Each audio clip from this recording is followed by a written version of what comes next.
Assalomu alaykum barchaga. Iceberg jamoasi Booklovers loyihasida yangilik qilgan edik, agar esingizda bo'lsa. Yangiligimizda biz kitobni tanlab olib, u haqida qisqacha video chiqargan holda keyinchalik uni audio shaklini Telegram kanalimizga chiqarishimizni aytib o'tgan edik va birinchi kitobimizni muvaffaqiyatli yakunladik. Birinchi kitobimiz Imom Zarnujining Ilm olish sirlari kitobi edi va siz agar hali ham o'sha kitobni tinglamagan bo'lsangiz, bizning Telegram kanalimizga ulangan holda bemalol audio variantini eshitishingiz va bahra olishingiz mumkin. Va nihoyat endi ikkinchi kitobga navbatni bersak. Ikkinchi kitob sifatida biz mashhur amerikalik yozuvchi Dan Brown qalamiga mansub bo'lgan Da Vinci siri romanini ommaga tatbiq qilmoqchimiz.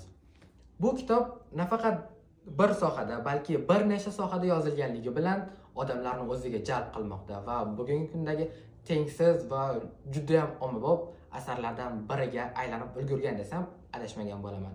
Shuning uchun ham biz bu kitobni tanladik va umid qilamizki, bu kitob sizga ham yoqadi. Bu kitobni audio variantini bizning Telegram kanalimizda eshitishingiz mumkin.